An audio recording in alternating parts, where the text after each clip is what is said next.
We are the TV status. First, I will discuss with you a lesson entitled Implication of Media and Information Being a Business. First, let me discuss with you what does implication. Here, Ryan says, implication meaning is a possible effect. So, what does it not improve or not change or title? Implication means that what is the possible effect or the possible result the media and information gain. So first, I will discuss to you the meaning of media and information. Here in this topic, media and information is defined as an empowerment tool that facilitates the active participation of citizens in the political process of contemporary societies. According to the UNAOC, United Nations Alliance of Civilization, media and information, as what we've discussed, that media and information is, you say that information is the soul of media. But there is a media, there will always be an information. So today, I have a lot of groups that they will discuss the continued topics. So I will introduce to you one of our topics, the social media, how traditional media has affected Filipino in the past throughout different areas, people in media versus people in media. So as I said, we will stay in tune because there will still another person who will discuss to you the meaning and the topics that we will cover. So traditional media has affected Filipinos in the past throughout the different eras. First is the pre-Spanish era. Knowledge was passed on through folk media, career, non-career, messenger, and communities. Second is the Spanish era. While education was limited to the elite, publication of books and newspapers advanced the propaganda movement, which led to the People's Revolution against Spanish rule. Third is the American and Japanese era. During this era, major newspapers and radio broadcasting and movies became available. Media was used for propaganda by government and other groups. Fourth is the post-war era, the golden age of Philippine journalists. Advertising, communication, education, and press freedom flourished in this era. Careers: book writers, newspaper writer, editor, publisher, copy reader, artist, cartoonist, reporter, producer, media technician, advertiser. Fifth, martial law era.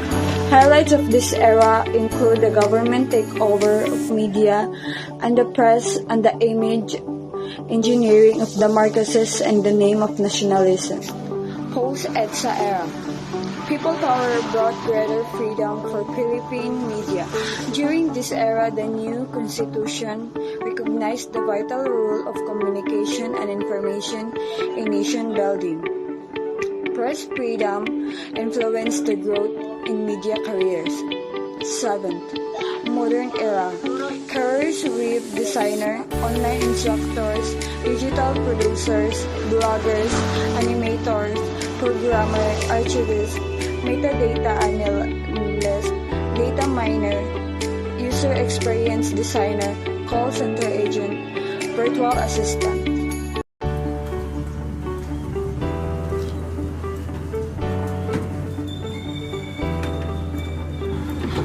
The rise of social media has given power to people to create their own and share their own media contents, blurring the line between people in media and people as media. In this blog, we will define and explore what is people in media and people as media. In this blog, we will define and explore the differences between people in media and people as media. First, what is people in media? People in media are the people behind another form of media. They use other forms of media such as text, visual media, multimedia, and some other forms.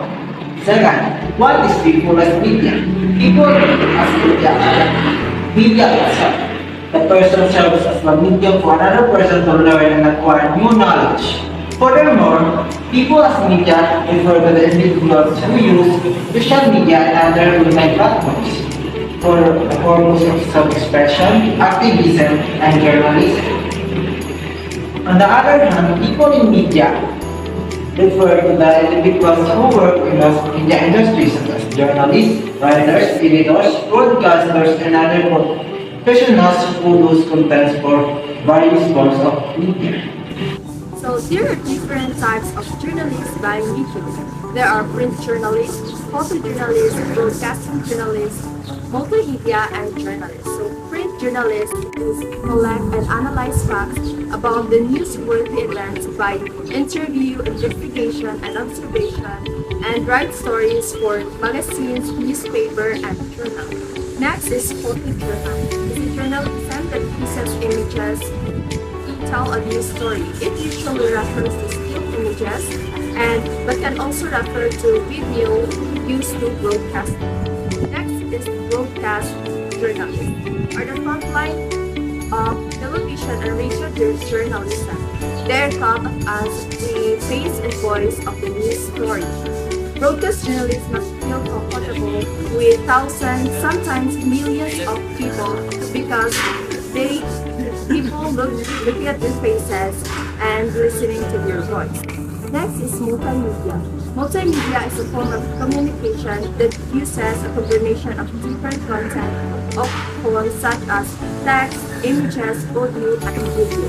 Next is journalist. Journalist is a person who writes for newspaper, magazine, and news websites or prepares news to be broadcast. I will discuss to you the meaning of social media. Social media is a variety of applications that allow users to create a content and interact with each other. I know some of you already know what is social media, so I will give you some examples like Facebook, Twitter. I will discuss to you the characteristics of social media. The characteristics of social media are the sharing likes to an interest of the content produced by the third parties, public updates to profile and sharing videos and posts, and also commenting on a post. Next, I've discussed the importance and example of social media. First, relationship and social network like Facebook. Second, microsite like Twitter and Instagram. Third is special interest network like LinkedIn and Pinterest. And the fourth is media sharing like TikTok, YouTube, and is collaborative news like Reddit and Waze. 6 is discussion forums like Google Groups. 7 is group buying and merchant sites like OLX, Groupon, and Deal Grover. Lastly is virtual group like Farmville, Words of Warcraft, Second Life, and Minecraft. lastly, we will tackle the advantage and limitation of social media. First, advantage and limitation of social media in terms of relationship. People who physically apart will continue to communicate each other through social media, send pictures, live streaming, and thereby strengthening the ties between them. The limitation of social media in terms of relationship is demands on relationship building increase with social media. People, friends expect to respond immediately. Some private conversations are made vulnerable to exposure. The advantage and limitation of social media in terms of diversion and entertainment.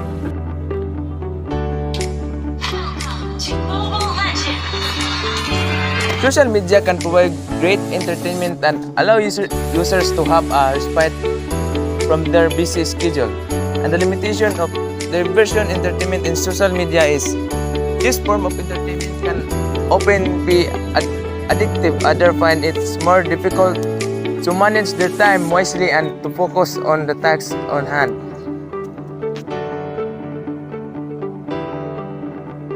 Advantages and disadvantages in terms of learning. The advantages of social media in terms of learning. Social media provides a platform for real-time collaborative learning. Resources can be made really available. Learners can take control of their own learning. The limitations of social media in terms of learning. Teachers need the developed skills for a more inclusive and personalized way of facilitated learning. Not all information is valid, accurate, or beneficial.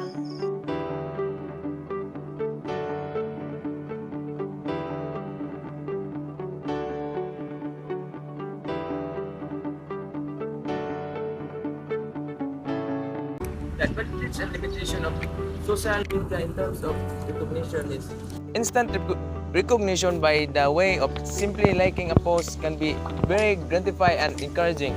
And the limitation of this is social media has created a specific need to validation and attention. the advantage and limitation of social media in terms of career progression. It has become easier to market oneself through social media. Connection and referral more established quickly. The limitation of this is there is no separation of private and professions. What is posted about the private self is affect the professional.